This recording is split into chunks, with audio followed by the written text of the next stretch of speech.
Hey, what up, guys? Coming here this morning with another What's Next. This is on former featherweight the current undefeated WBO featherweight champion, Shakur Stevenson of the United States. Stevenson hasn't fought since October of last year when he captured the vacant WBO title with a one-sided 12-round unanimous decision over Joe Gonzalez. It was kind of a, I wouldn't call it a workman-like decision. It was a one-sided, kind of uneventful decision, and he became the world champion. So, he had talks earlier in the year of him possibly fighting Josh Warrington in a unification bout, but then those started to take a turn when Stevenson said he wanted to make an optional defense first in March. That kind of put it on the back burner for the fight in May. And then Warrington completely turned it on its head when he opted to move over to Matchroom instead of staying with ESPN and Top Rank, and that kind of took the fight completely off the table. So now, Stevenson was going forward with the title defense in March against Miguel Mariaga, and that was actually the next fight up when the coronavirus pandemic canceled everything. So now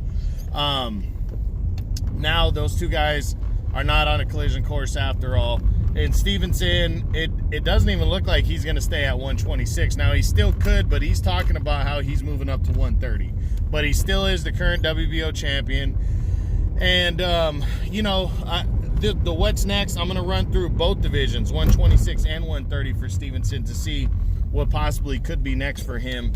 Because I think there's still a chance he could stay at 126 at least for one more fight if it makes sense, So let's take a look at what's next for undefeated featherweight champion Shakur Stevenson. We start with the featherweight division, the division he's in. We start with number one, and that is undefeated IBF champion Josh Warrington. Not going to happen. Warrington's in line to face Shakur, and it's just not on the table. Number two, Gary Russell Jr. Now, as much as I would love to see this fight, I don't think it's going to happen, but I think both sides should come together for this fight because, Stevenson's already going to be moving up to 130. Russell, he's talking about moving up to 130. Well, why not attempt to unify belts before you move up? Make a bigger fight before you move up, because neither guy seems to be able to get a huge fight right now. Now, the thing is, I don't think Stevenson wants to risk it right out the gate. Plus, it's a hard fight to make because it's Top Rank working with the PBC. So I'm just not seeing it. Number three is former world title challenger Kid Galahad. Galahad's in line to face the winner of the Warrington and Shakur unification bout. He's not going to go after Stevenson. They're with Top Rank and PBC anyway, so this fight doesn't look likely. Number four is former two-division champion Carl Frampton. Frampton's on his way up to 130 in his next fight. He's going to be challenging Jamel Herring for the WBO title, so this one's off the table, not going to happen. At number five is WBA champion Shakur. Not going to happen. Can is unifying titles with Warrington next, so this one is not possible. Number six is Stevenson. Number seven is Jesus Rojas, veteran, former WBA champion. Not going to happen. Rojas, we haven't heard anything on him and what he's doing. I guess the possibility is there, but Rojas is, because if Stevenson wants to just make an optional defense and stay busy, Rojas wouldn't be a bad name, and he's in the top 10, but the problem is Rojas isn't ranked by the WBO right now. WBO is not releasing any new rankings until June. They just announced that the other day, so we don't know if this fight would be possible. I'm leaning towards the less likely because he's not a top-ranked guy. I think Bob Arum wants to, make as many fights against his own fighters, and give them opportunities. But at the same time, I think Rojas would be a good option, but I'm just leaning towards the less likely that it won't happen. Number eight is former world title challenger Tuxko Nyambayar from Mongolia. He just fought for the title against Gary Russell, came up short. I don't think Stevenson would want to face him. I wouldn't completely rule it out, but I don't think he'd want to face him. Also, just too hard of a fight to make because it's Top Rank working with PBC, so I'm not seeing it. Number nine, Isaac Dongbaek. Now, this fight is possible just because these two guys are promoted by Top Rank. They're both with Top Rank, but Dongbaek's moving up to 126. He's coming off back-to-back losses to Emmanuel Navarrete. Dude, I don't think Bob Arum would want to just throw him to the wolves in his first fight at featherweight against Shakur Stevenson. So I highly doubt that this fight is possible, or they're thinking about it. And then number 10 is former super bantamweight champ Jesse Magdaleno.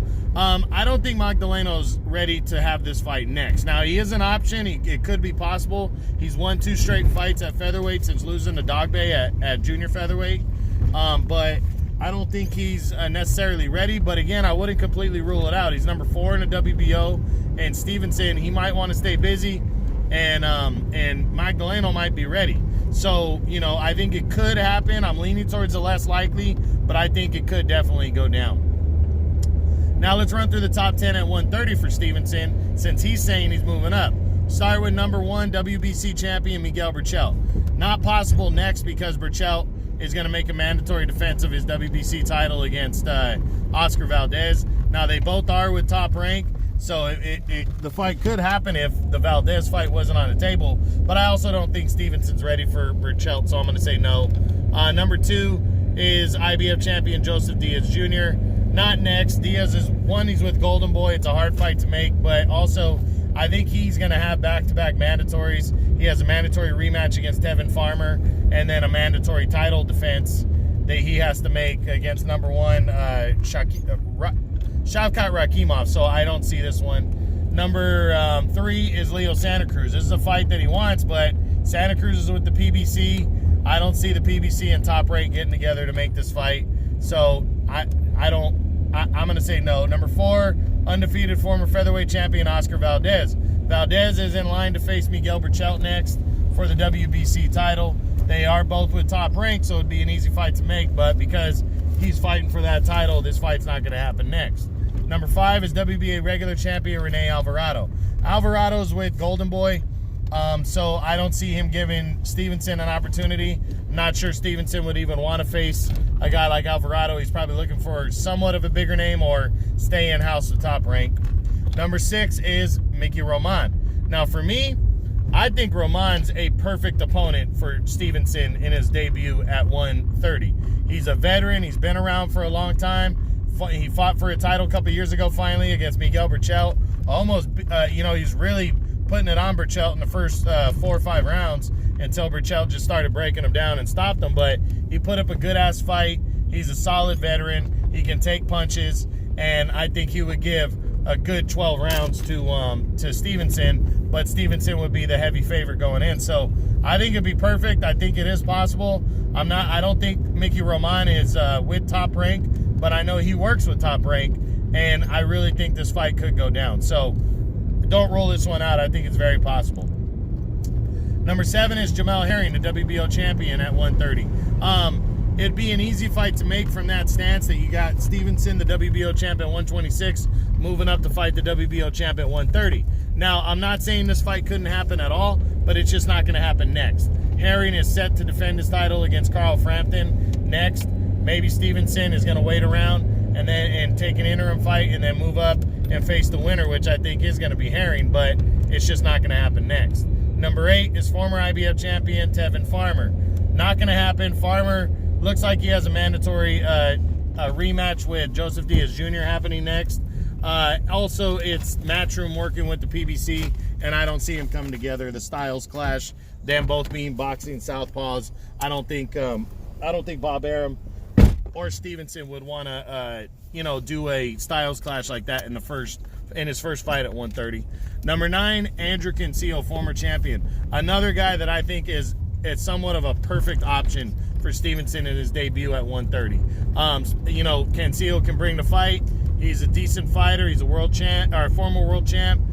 He can definitely do it. Now, I'm leaning towards the less likely with Cancio because it would be his first fight back. If it happened next, it'd be his first fight back after losing to Rene Alvarado and losing his title. But I wouldn't completely rule it out because what does Cancio have to lose? It's a big fight against an undefeated big name, and I think it's definitely possible. So could happen for sure right here, and he's with Top Rank now, Cancio is. And then finally at number 10 at 130 pounds is Jono Carroll. Wouldn't completely rule it out, but Carroll's a Matchroom guy, and again, I think Stevenson wants to stay in-house. But again, I wouldn't completely rule it out, especially if it like mandated a #1 title shot to that extent. So that's everything on the 2 divisions for Shakur Stevenson and what he can do next. What do I think he's going to do next? I honestly think if he's talking about moving up to 130, he's probably going to move up to 130. But I wouldn't be surprised if he stayed at 126 and made a defense. Even face Miguel Mariaga. He's a former 2-time world title challenger. So why not just face him like you were supposed to, stay busy ahead of what possibly could be a title shot or a fight against guys like Mickey Roman or Andrew Cancio. I really think Stevenson could be in line to face the winner of Herring and Carl Frampton, which I think is going to be Jamel Herring. I really think that's possible because they're all top-ranked guys. We just got to see what happens. But next, I don't think I'm leaning towards it's probably not going to be a top 10 guy. It very well could be, but I'm going to lean towards it's going to be somewhat of a stay-busy guy, but against a decent name like Miguel or Mariaga. So we'll see what happens. All right, guys, that's the what's next on the featherweight champion, Shakur Stevenson. Hope you enjoyed it. True Boxing, you've been hit with the truth.